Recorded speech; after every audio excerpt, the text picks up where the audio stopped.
welcome back to the show. I'm your host, Charles Van Loucks. Today, I'm going to continue with our Ask an Addict segment. So, I've collected some questions here, and I'm just going to dive right in and see what information I have to answer here. So, let's see. The first question is, what was the most challenging aspect of your recovery journey? Couple parts to that. It's a good question. Whoever sent that, thank you. I would say the first part that was challenging was feeling things without substances. Might sound kind of weird, but I remember my first, several months at least after treatment, I just felt raw. I felt like everything was turned up to 11, super intense. Emotions were super intense. I had a really hard time with that transition at first, but I was able to utilize some different doctors. I was able to talk through some different things with therapy. I was able to utilize some medication to help. I was able to get past that, and also kind of realizing that just because I'm feeling a certain way doesn't mean I have to dive into it and go down the rabbit hole and figure out this and that and blah blah blah. Sometimes we just feel random things for no particular reason. So I think that was also kind of helpful, but that was definitely a challenging aspect of my early recovery. Another one I would say also was my friends. I kind of had to give up most of my friends, and it was just my own personal choice to be careful and protect my recovery and all that stuff. And it kind of took a while to fill some of those slots back up with new friends, from the rooms or wherever. And that was kind of a hard stretch there for a little while where I felt kind of lonely. I didn't really have many friends for a while. I had people that like I would, see at meetings and stuff like that, but it wasn't necessarily as close or deep of a bond as you would have with a different type of friend. So for that one, it was helpful for me to, like I utilized Meetup.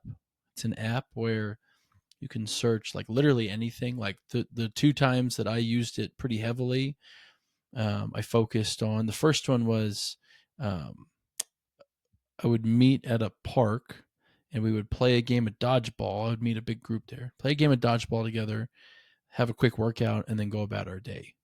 And I found that just having people with common interests right off the bat was really helpful in actually making friends. And matter of fact, one of the friends that I met doing that is still a friend today, a very good friend of mine.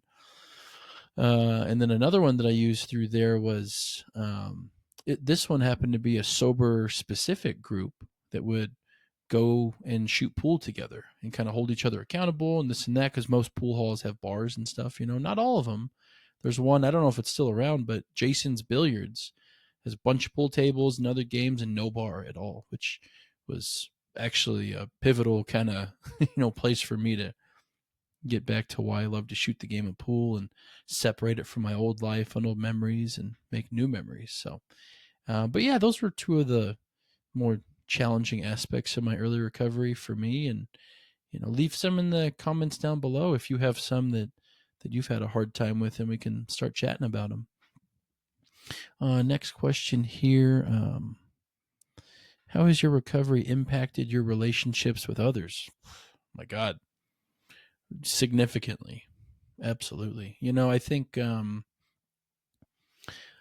like with my family, for example, we've always had a pretty good relationship. I think the difference though for me was when I was in active addiction, it was a very like double-sided life, or I'm sorry, a double life, I should say, where, I would present one way to them and a very different way with my friends and all that stuff. And so, I think in that way, I've been able to earn a lot of trust, been able to build those relationships back up. I think it's helped with my communication with them. I think it's helped with, just kind of showing up as a brother, son, whatever it is. I'll say also with my with my wife, when I realized that my wife and her son Aiden, when I realized that I needed these two beautiful people in my life, I decided to go on this men's retreat. And it was all about being a man in a relationship and how we show up, and what things we bring to relationships that maybe aren't the best and stuff like that.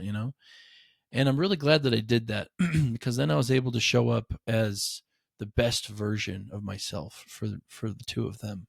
And the thing is, if I would have met my wife a little earlier in my recovery or a little later, I might not have been ready for her. But it all just kind of lined up. I met her at the right time. I was in a place where I was working in a lot of different areas of myself. The timing was perfect. I was ready to explore that side of myself again, and adjust as well, because a lot of the things that I had in previous relationships, I was bringing very negative, weird things to them, and I didn't even realize some of it. So by going to that men's retreat thing and diving into some of that and figuring it out, I learned a lot. So that definitely has impacted my relationships greatly, for sure. Um, Next question here: what advice would you give to someone who is newly in recovery?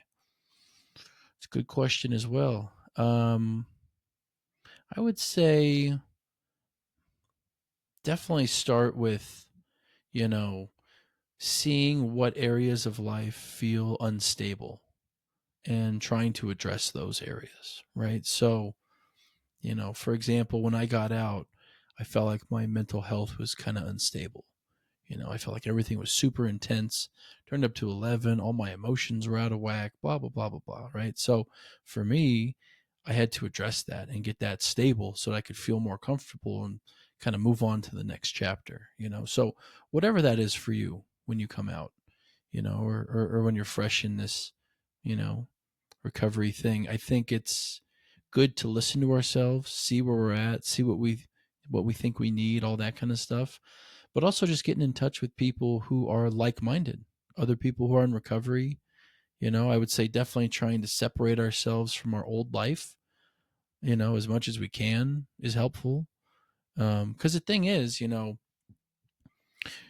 if we look at our life, right, the center of it was our substance, right? It's what our world revolved around. So if we just take that out and leave everything about our old life the same, all we've done is remove our ability to cope with this situation, right? So I would say another part too is trying to change up as much of this as we can. So maybe we need a different job, right? Maybe we need to live in a different place. Maybe we need different friends. Maybe we need, medication, therapy. Maybe we need, whatever those things are. But I think it all starts with the individual where they're at. But definitely those are a couple good places to start, I think. Um, let's see. Next question here. How has your recovery changed your perspective on life? My perspective on life has improved greatly, for sure. I feel like there's a more complete kind of picture for myself now. Um, I guess before I kind of felt,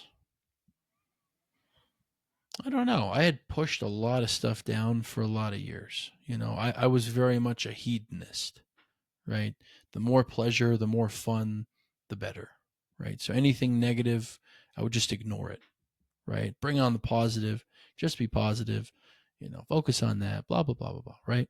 But I wasn't being true to myself through that process either, though, right? And I was minimizing things that did actually hurt or that I wasn't okay with, you know? And when they sat down there inside and just festered and grew and, turned into a problem like they always do.